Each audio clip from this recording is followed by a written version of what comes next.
السلام علیکم، میرا نام یاسمین ہے اور میں ایک اسٹوڈنٹ ہوں۔ میرا سوال ڈاکٹر ذاکر نائک سے ہے کہ میرے والد خوارج ہیں، وہ جمہوری نظام کو کافر کہتے ہیں اور حکومت اور اس میں رہنے والے لوگوں کو بھی کافر کہتے ہیں۔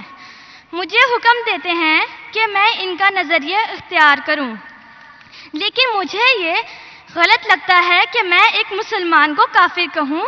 وہ اب میری شادی بھی ایک خوارج سے کر رہے ہیں، کیا خوارج سے شادی کرنا جائز ہے؟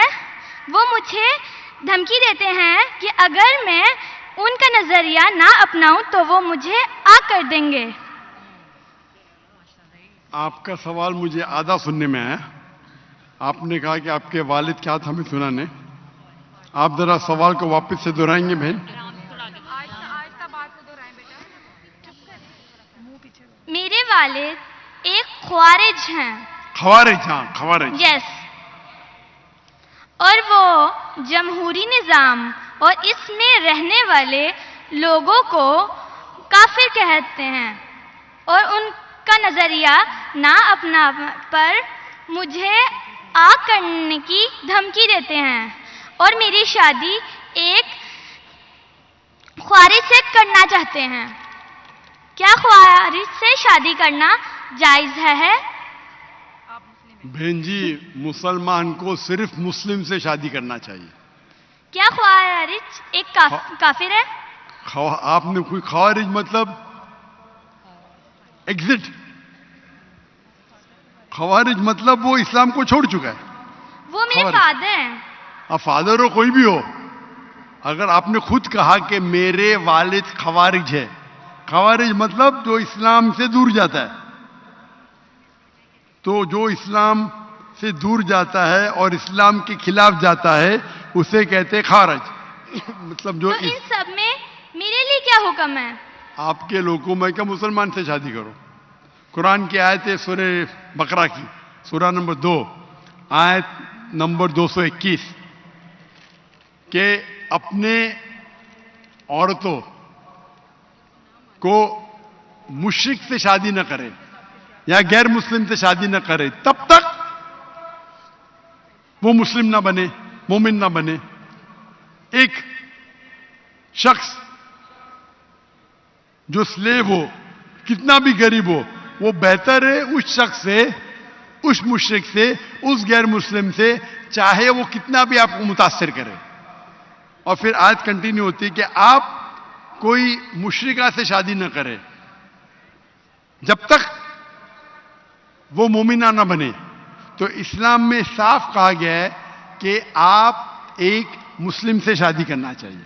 تو قرآن میں یہ بھی تو لکھا ہے کہ جو ایک انسان کا ولی ہوتا ہے، اور اگر وہ یہ بات نہ مانے کہ میں ایک مسلمان سے شادی کروں تو اس معاملے میں کیا کروں؟ بہن جی، یہ قرآن میں نہیں لکھا ہے، حدیث میں لکھا ہے۔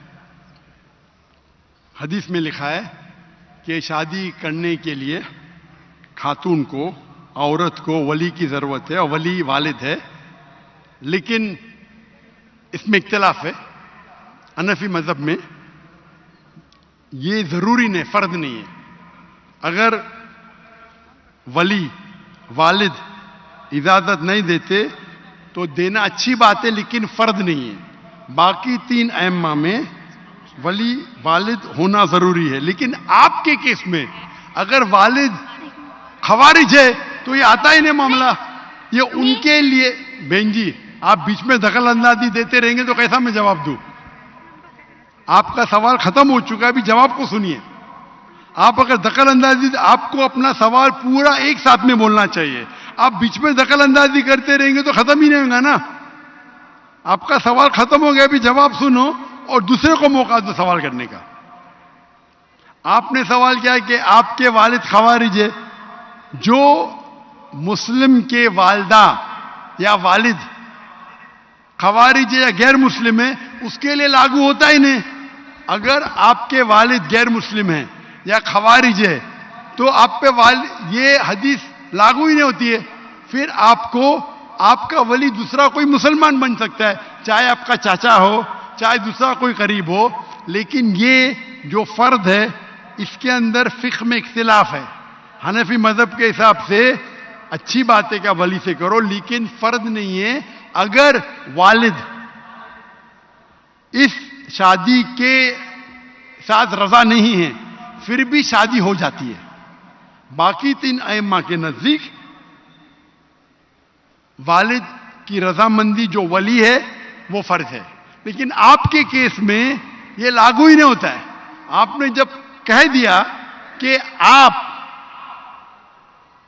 کے والد خوارج ہے تو اس میں لاگو ہی نہیں ہوتا. یہ آپ کو قرآن اور حدیث فالو کرنا چاہیے. آپ کے جو قریب ہے، جو آپ کا محرم ہے، وہ اس کو آپ ولی بنائیں، چاہے آپ کا چاچا ہے، چاہے آپ کا بھائی ہے جو اب بھی مسلمان ہے، اس کو ولی بنا کے آپ شادی کر سکتے ہیں. اگر آپ حنفی ہیں تو وہ بھی ضرورت نہیں، ولی کی ضرورت نہیں. تو آپ ایک اچھے مسلمان سے شادی کیجئے. اللہ کے رسول فرماتے کہ شادی کرنے کے لیے 4 چیز دیکھتا ہے انسان. ایک ہے حسن، بیوٹی. ایک ہے دولت، کتنا مال ہے. تیسرا نوبلٹی، کون سے خاندان سے ہے. اور چوتھا ورچیو، ایمانداری، کتنا ایمان ہے، کتنا تقوی ہے. اور سب سے بہتر ہے تقوی. تو میری التجا آپ سے ہے کہ ایسے مرد سے شادی کرو جو تقوی والا ہے، وہ سب سے بہتر ہے. اور آپ سوچ سمجھ کے ڈیسیشن لو. اور اچھے مسلمان جو دین کے اوپر عمل کرتا ہے، قرآن حدیث کو فالو کرتا ہے، اس سے شادی کیجیے. جی مائک نمبر 3 پہ اگر کوئی کویسچن ہو تو اس کو پیش کیا جائے.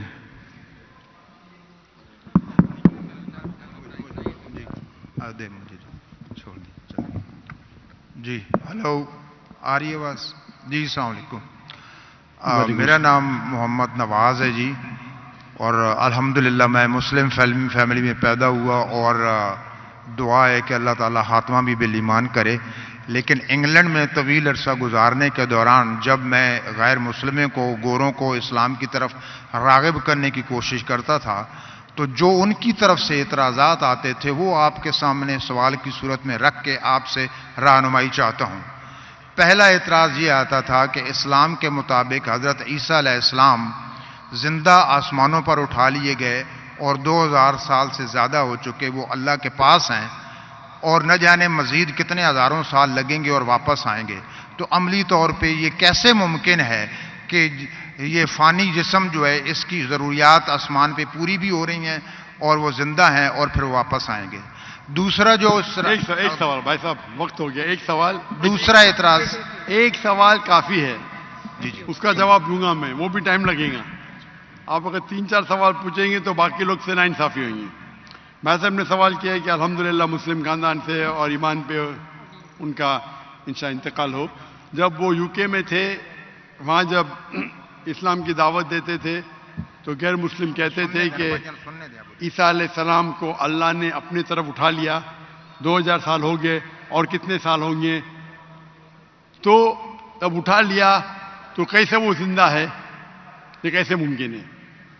یہ قرآن کی آیت ہے سورہ نساء کی، سورہ نمبر 4 آیت نمبر 158، جس میں اللہ تعالیٰ فرماتے کہ اللہ نے عیسیٰ علیہ السلام کو اپنے طرف اٹھا لیا. تو ہم یہ مانتے ہیں کہ اللہ نے عیسیٰ علیہ السلام کو اٹھایا. یہ ایک معجزہ. کیوں اٹھایا؟ ایک واحد پیغمبر جن کو اللہ تعالیٰ نے کیوں اٹھایا؟ کیونکہ جتنے بھی پیغمبر آئے ان کے انتقال کے پہلے الحمدللہ ان کے فالوورز، ان کے ماننے والوں یہ مانے کہ وہ اللہ کے پیغمبر تھے اور انہیں توحید کی دعوت دی. عیسیٰ علیہ السلام ایک واحد پیغمبر ہے جن کے ماننے والے کو غلط فہمی تھی کہ عیسیٰ علیہ السلام نے خدا بننے کا دعویٰ کیا. تو کیونکہ اکثر عیسیٰ کے ماننے والے کو غلط فہمی تھی کہ عیسیٰ علیہ السلام نے دعویٰ کیا کہ میں خدا ہوں، اللہ نے انہیں اپنے طرف اٹھا لیا. اور قرآن کی آیت ہے سورہ مائدہ سورہ نمبر 5 آیت نمبر 116 میں کہ عیسیٰ علیہ السلام واپس سے آئیں گے. اور عیسیٰ علیہ السلام فرماتے اللہ تعالیٰ سے کہ تم شہادت دو، تم جانتے ہیں کہ میں نے کبھی بھی نہیں کہا میں نے کبھی بھی نہیں کہا میری عبادت کرو، میں نے کہا اعبد اللہ، اللہ کی عبادت کرو, ربی و ربکم, جو میرا رب آپ کا رب ہے. یعنی آخرت کے پہلے عیسیٰ علیہ السلام واپس سے آئیں گے, کہیں صحیح حدیث میں لکھا ہے, اور لوگوں کو کہیں گے کہ میں نے کبھی بھی خدا بننے کا دعویٰ نہیں کیا. آپ کا سوال ہے کہ اللہ تعالیٰ کیسے عیسیٰ علیہ السلام کو زندہ رکھ سکتا؟ یہ معجزہ ہے. کیسا رکھ سکتا ہے؟ کن فیکن, ہو اور ہو جاتا ہے. جو چیز سائنس اور ہماری لاجک نہیں سمجھ سکتی اسے کہتے ہیں میریکل. قرآن میں لکھا ہے کہ عیسیٰ علیہ السلام نے مردوں میں جان ڈالی, باذن اللہ, اٹھا اللہ کے نام سے. کیسا جان ڈالی؟ اللہ نے ڈالی. آپ اور ہم نہیں کر سکتے, کوئی بھی پیغمبر نہیں کر سکتا ہے. باذن اللہ, اللہ کے نام سے اٹھو اور جان آ گئی. جان ڈالنا اور ڈیفیکلٹ ہے کا زندہ رکھنا ڈیفیکلٹ ہے؟ جان ڈالنا اور ڈیفیکلٹ ہے. قرآن کی آیت ہے کہ اللہ نے عیسیٰ علیہ السلام کے ذریعے مردوں میں جان ڈالی, لیکن باذن اللہ یعنی اللہ کے نام سے. عیسیٰ علیہ السلام نے جان ڈالی, اللہ کے ذریعے سے ڈالی. عیسیٰ علیہ السلام نے مردوں میں جان ڈالی اللہ کی مدد سے. اپنے آپ سے کوئی بھی انسان مردوں میں جان ڈال ہی نہیں سکتا. اس کا مطلب یہ معجزہ تھا. تو اسی طریقے سے عیسیٰ علیہ السلام جب 2000 سال بعد یا 3000 سال واپس آئیں گے, ان کو زندہ کس نے رکھا؟ اللہ نے رکھا. اللہ کے لیے کن فیکن. تو یہ معجزہ ہے. Hope that answers the question. Mic number 2 پہ اگر کوئی کوشچن ہو تو اس کو پیش کیا جائے.